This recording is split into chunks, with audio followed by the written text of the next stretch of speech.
awesome that you got funded. Man, that is the most expensive money that you're ever going to get. Right. It's almost like the first dollar into Google. It's now worth billions. Yeah. It's almost like that first money is so valuable because you're giving up equity in your company for it. Yeah. So you're trying to coach people. It's like that money is the most precious money that you are ever going to get. Because if it works, every single of those dollars that goes out the door can turn into $1,000 bill. Hey y'all, welcome back to the ScaleupStream podcast. I'm your host, Hugh Seth, and this is EP15. Joining us today is Joe Maruschak, general partner at Aventurin. He co-founded his first company, Bravetree, in 2001. At Bravetree, he developed multiplayer games for web and Xbox Live Arcade. He sold Bravetree to its publisher, Garage Games, in 2005. He was then brought in to join the executive team at Garage Games to build a team focused on developing their own Eternal games and IP, and work with engine products teams and to extend the lines of their educational products. He helped to grow the company until it was acquired by IAC in 2007.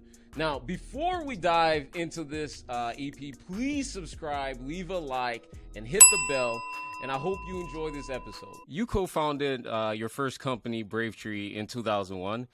At Bravetree, you developed multiplayer games for the web and for Xbox Live Arcade. Now, what are some essential lessons about life and business you learned with your time at Bravetree? Man, well, about everything.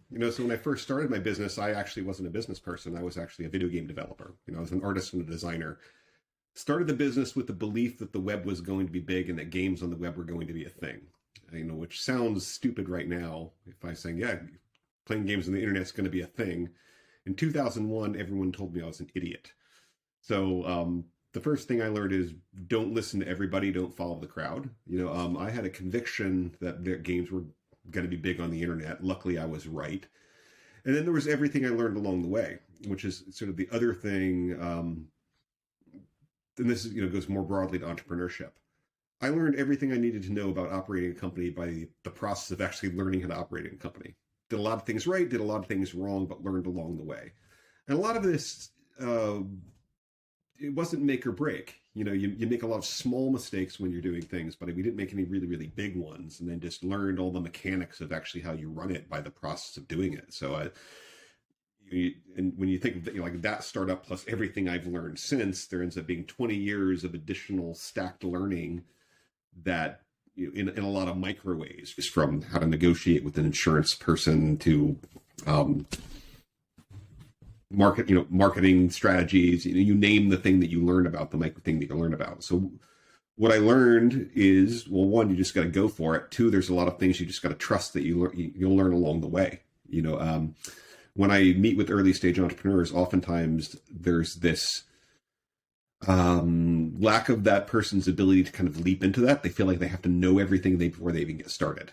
And so what I oftentimes look for is I look back to my experience was like, I didn't know what I didn't know, but I was confident that I'd be able to figure out what I would need to know in order to make it happen. So I look for that in entrepreneurs. And none of the individual learnings kind of stick out at me because they're all, again, these micro pieces of learning that just add up to be a giant body of knowledge. And some of it was so specific. Some of the things I learned were very specific to launching a video game business on the internet in 2001. A lot of it's no longer applicable. Maybe some of the broad lessons are, but a lot of very, very specific things that I had to learn in order to do that. And I sort of embody that now in terms of embracing whatever it is I need to learn to whatever it is I'm doing now. So.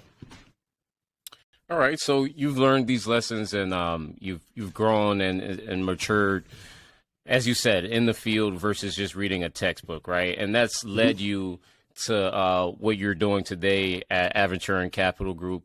Now, you're currently in the fundraising process, right? Yep, and I just wanted to know how's that currently going? What does that look like? What does it look like when you're raising funds for a venture capital firm? It's kind of like raising funds for everything. You're pitching people. You're trying to pitch people on an idea of what it is you're trying to do. Oftentimes, the people that you're pitching are entrepreneurs themselves or ex-entrepreneurs themselves, sometimes not. But it's no different than pitching a startup. You're trying to convince them that you're going to be doing something and telling them a story of what you're trying to accomplish in the large.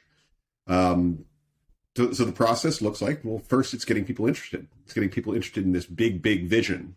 After they get interested in the big vision, just like a startup, they're like, tell me how the mechanics work. And you have to walk them through the mechanics of everything that you're doing. And then every single piece of the mechanics has to make sense to them. So it's very much like doing a startup. The numbers are a little bit bigger. Right. That's the only difference. And the people are, some of this is the people that you're pitching are usually a lot more experienced with the process, because oftentimes if they're investing in a larger fund, they've already invested in a different fund, so they have some idea of how this game works. So it becomes a little bit easier. What does it look like? Working on a pitch deck, lots of calls, lots of no's. So if you're pitching someone who's a VC and you're a startup founder, recognize that the VCs are sort of in the same boat. They're pitching. Right.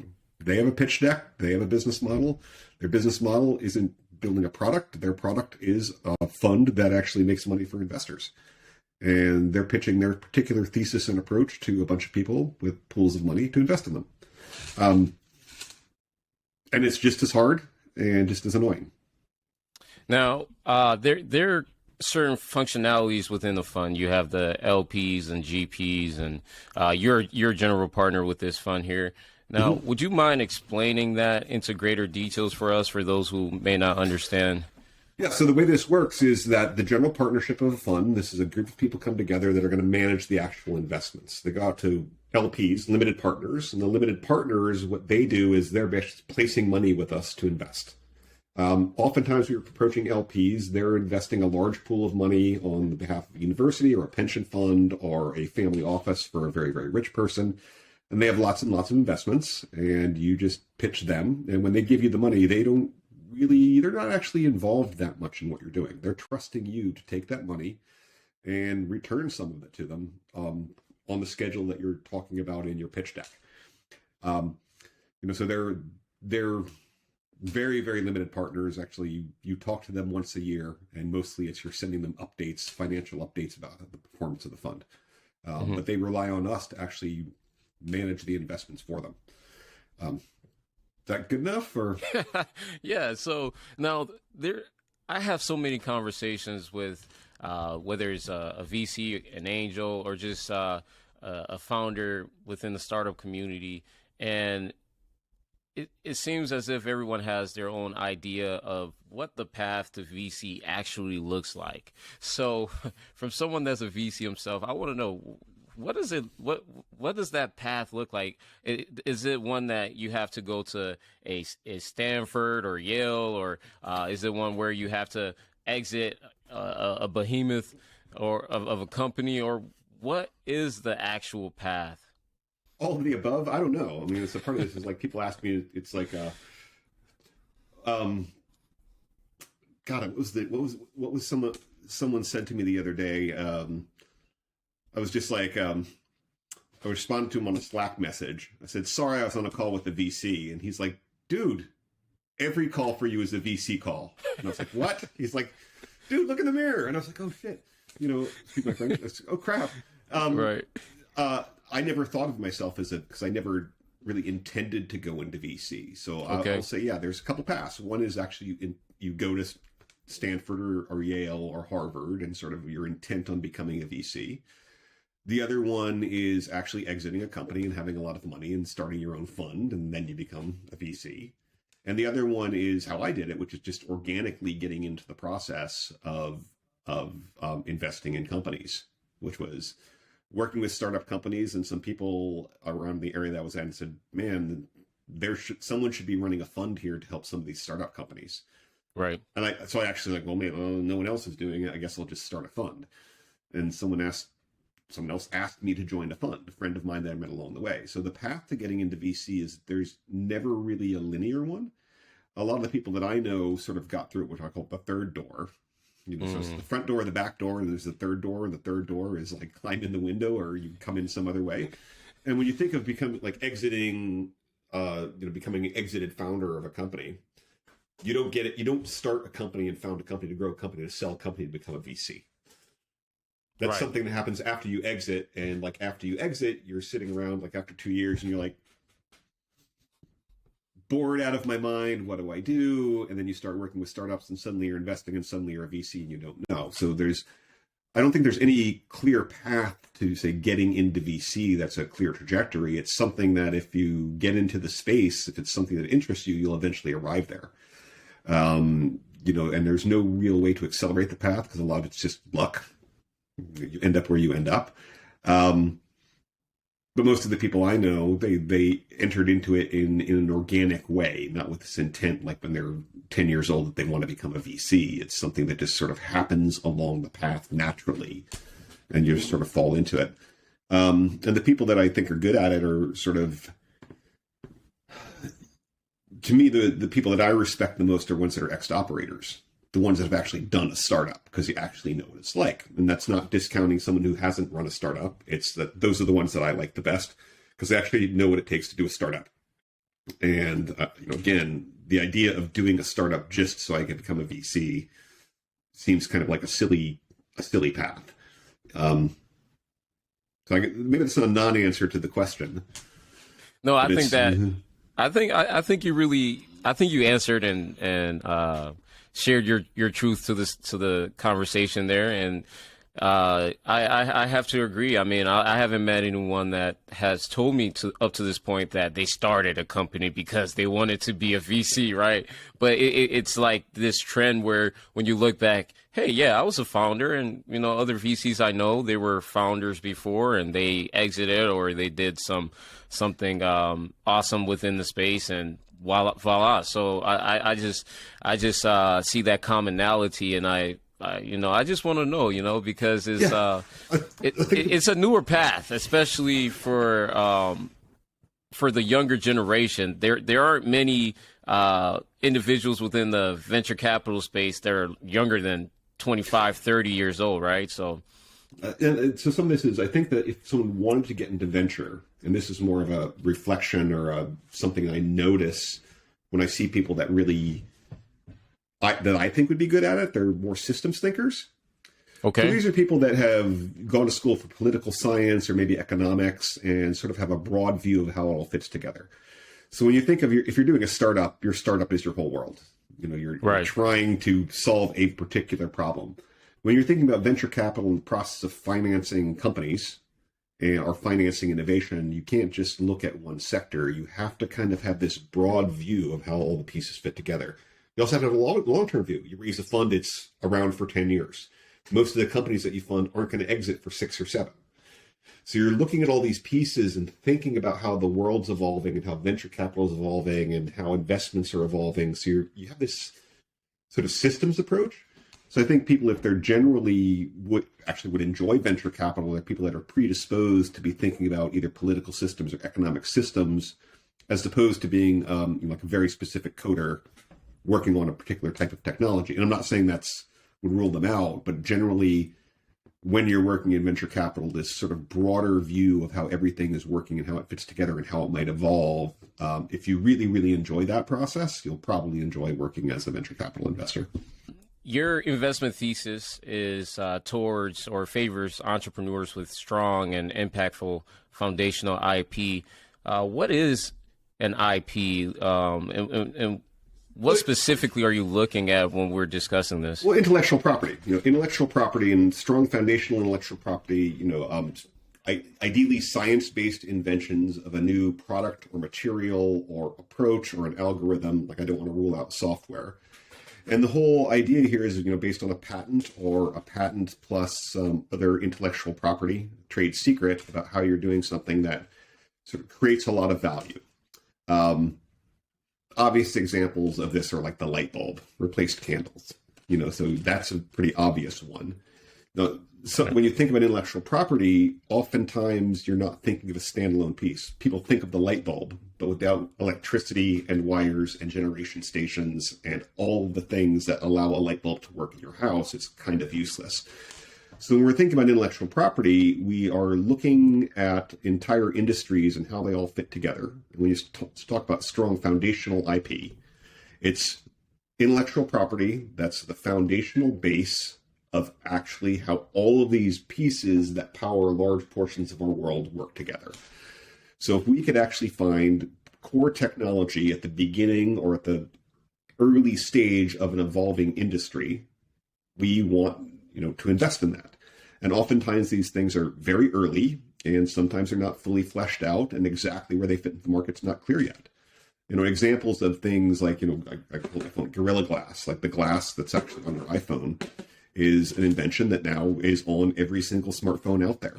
And the research that had to be done in order to come up with that took a long time. So what we're doing is we're trying to find those things across our thesis area. This is robotics, life science, artificial intelligence, quantum energy, and platforms and systems. They're intentionally broad and not very specific, although we do have some specific subsets inside those thesis areas. But we're looking for our core pieces of technology or approaches to solving a problem that are new. And oftentimes when they cross boundaries. We love looking at, like, say, robotics life science companies, because it's people trying to apply robotics and automation to how we're doing life science. Super interesting. Exactly how that works right now is unclear. Right. So it seems when with that focus of IP, that's heavily involved in innovation, basically. I mean, you're looking at founders that have a really good grasp of what the future is going to look like and are inventing it literally, right? I mean, sometimes yes and sometimes no. Sometimes they're so deep in their research that they find a material or they find an approach or they find something through their research, and they sometimes don't even know actually how that can be applied more broadly.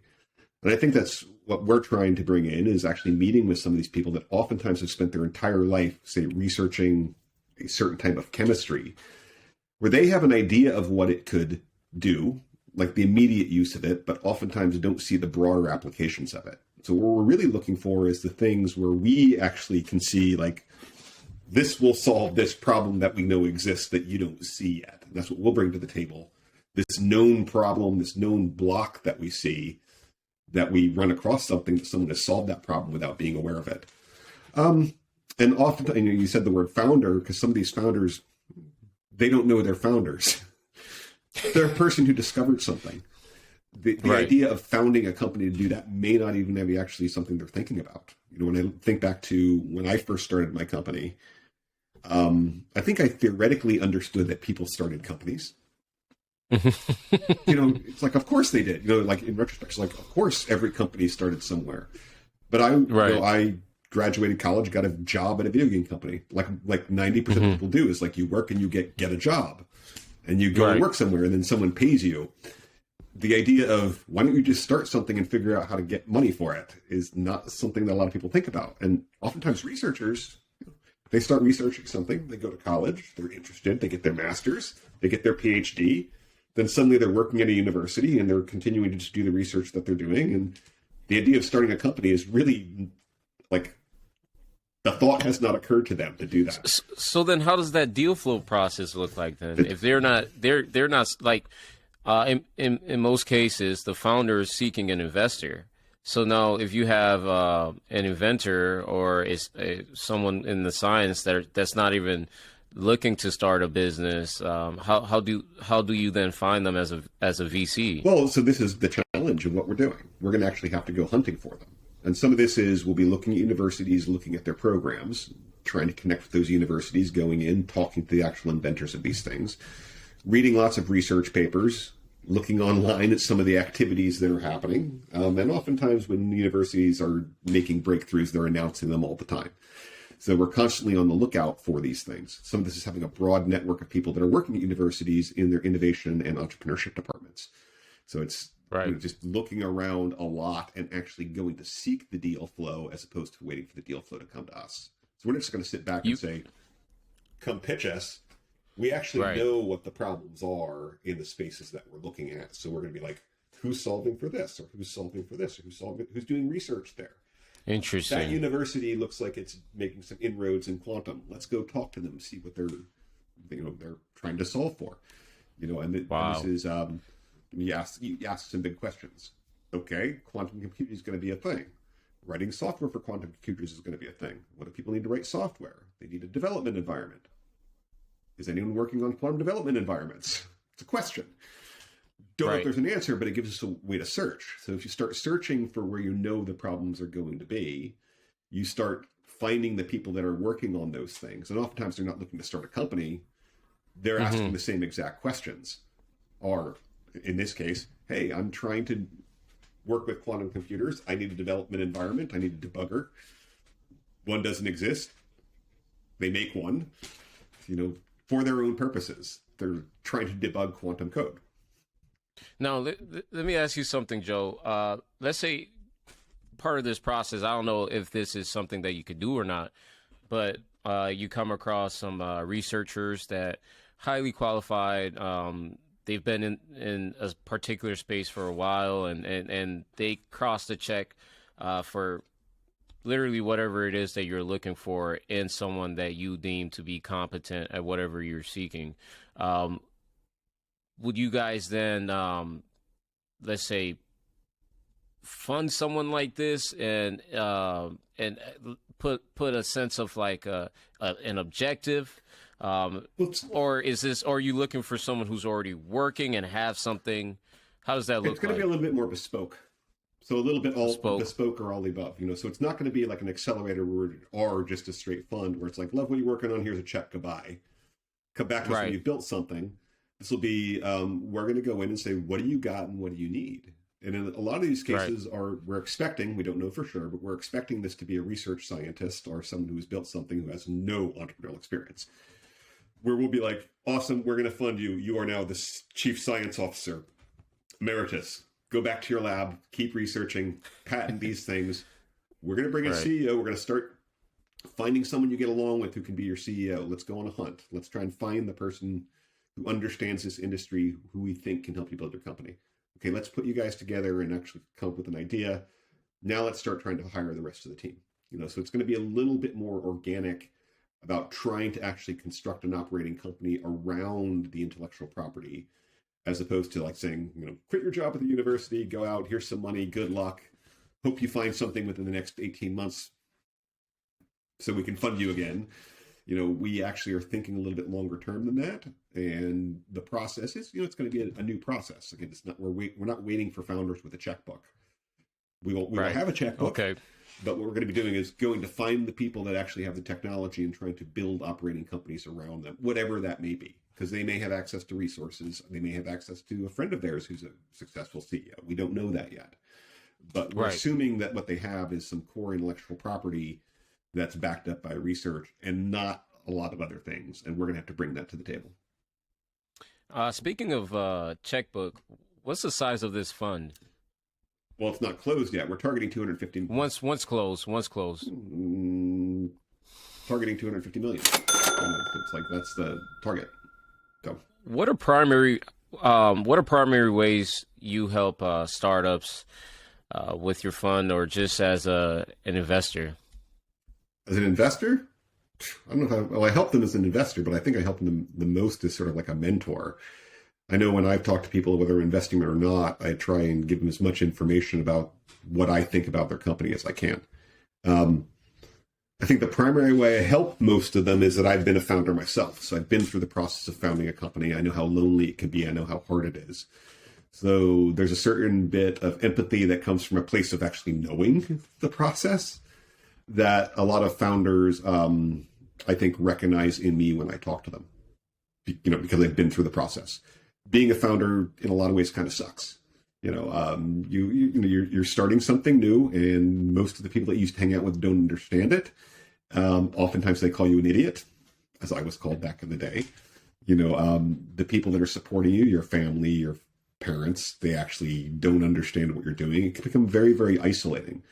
So one of the ways I help a lot of them is trying to connect them with other founders that are at their same stage they can actually work with. And some of it's just the sense of having community having someone to bounce things off of. The other one is just honesty.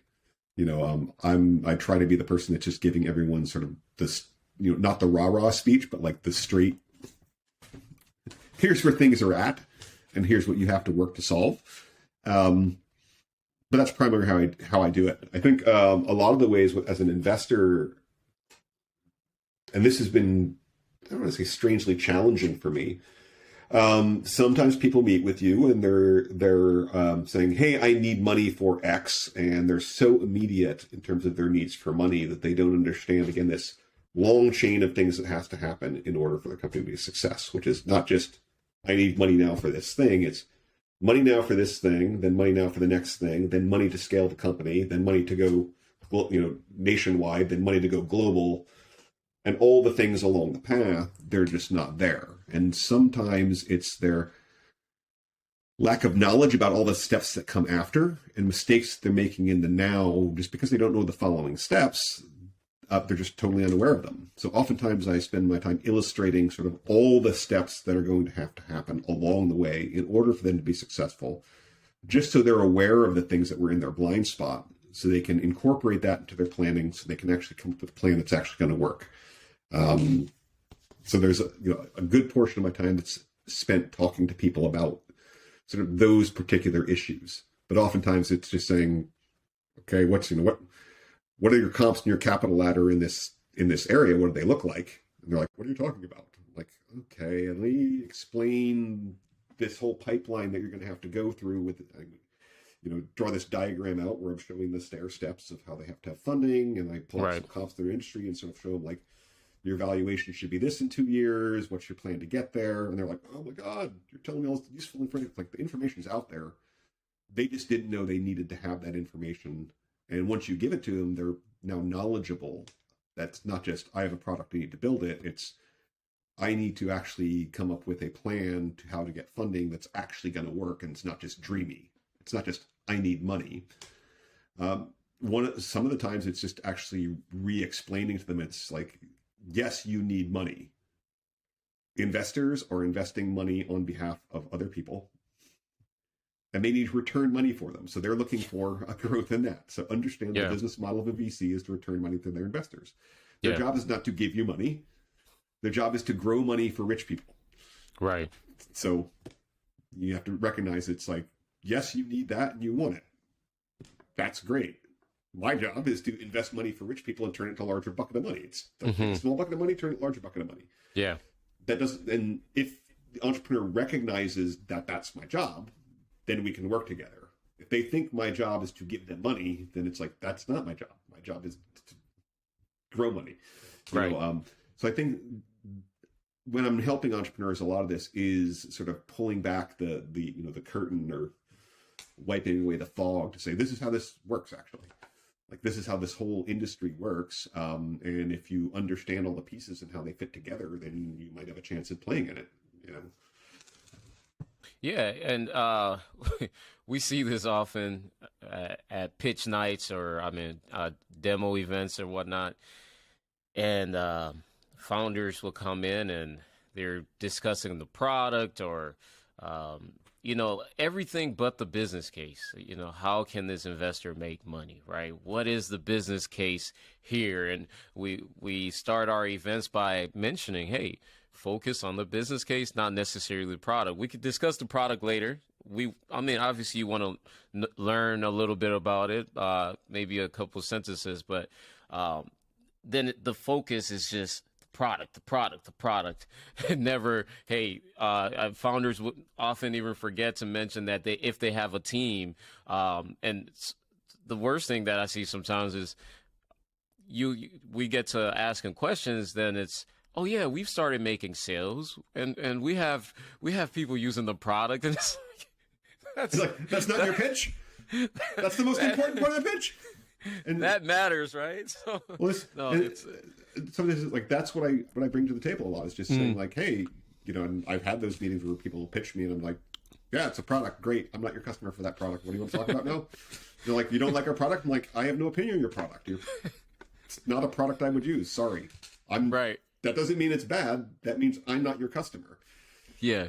I'm sure that there's I'm not sure, but I'm hoping that there's customers out for this product. Understanding Right. how it works for your customers is not that important. Mm-hmm. Tell me how big the market is, why this is cool, like why everyone's going to go from whatever they're doing now to using this thing. Yes. And I'll give even the wackiest ideas like sort of the benefit of the doubt. Because okay, let's like roll back the clock. 1995, you come to me and say, imagine a future where you have a phone, and your phone tracks your rides on your bicycle, and this will all be put up on a website where you can share it with your friends, and it's going to be huge. And you're like, weird, and then you're like, well, Strava, it's a thing, Right. And then it's Right. like you can imagine like back in 1980, hey, we're going to be riding stationary exercise bicycles, watching a TV. Like, and people are going to pay like people are going to pay like $50 a month to do that.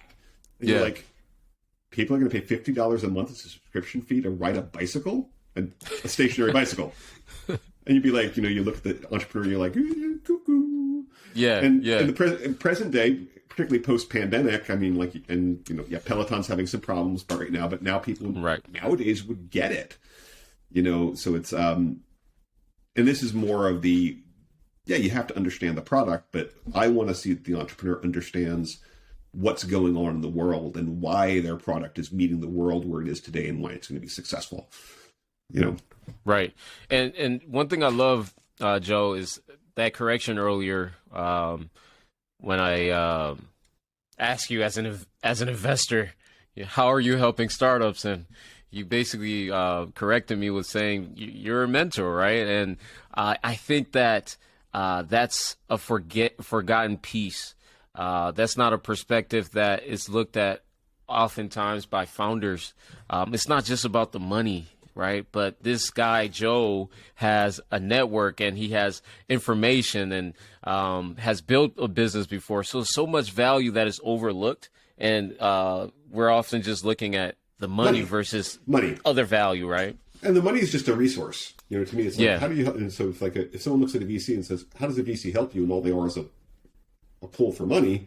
Yeah. It's like, and money is it's kind of like a road when you're driving. It needs to exist. So the pathway for money is like money is flowing into startups. And the way that works is that people with large pools of money give it to people to invest to generate larger piles of money. But it's more of this, it's like water in a river. It continues to flow.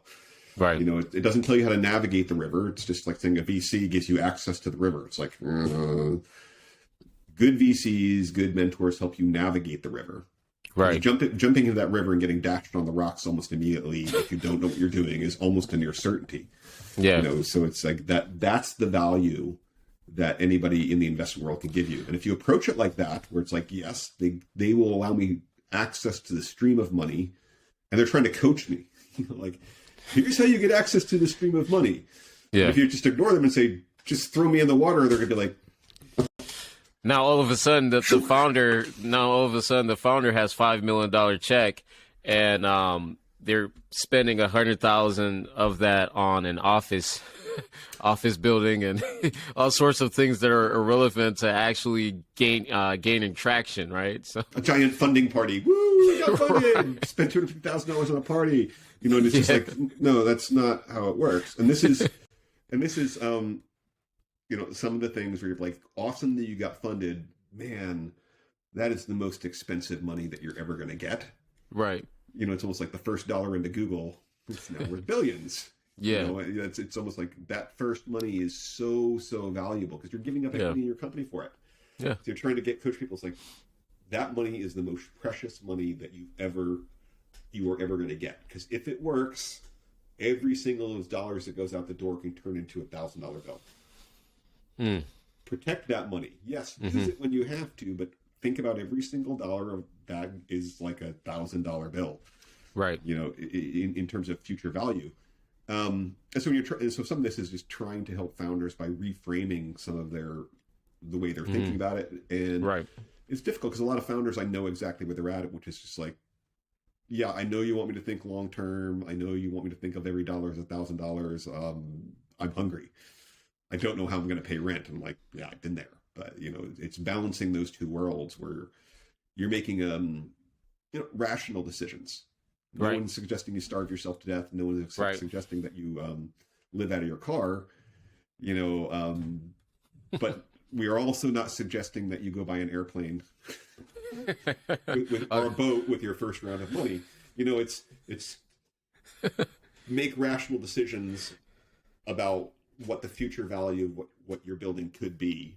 And from a venture capital standpoint, understand that the venture investors have an interest in that future value of the company for the exact same reason. They want the early stage equity because a certain number will fail, but a certain number of them are going to become huge, as in they know that $1 bill is going to turn into $1,000 bill. Correct. I'm going to put 100,000 $1 bills in this. It's going to be billions. And they understand the dynamics of it, and they know it's just like, I'm going to sit back and wait a long time. Yeah, that's the mechanics of how this works.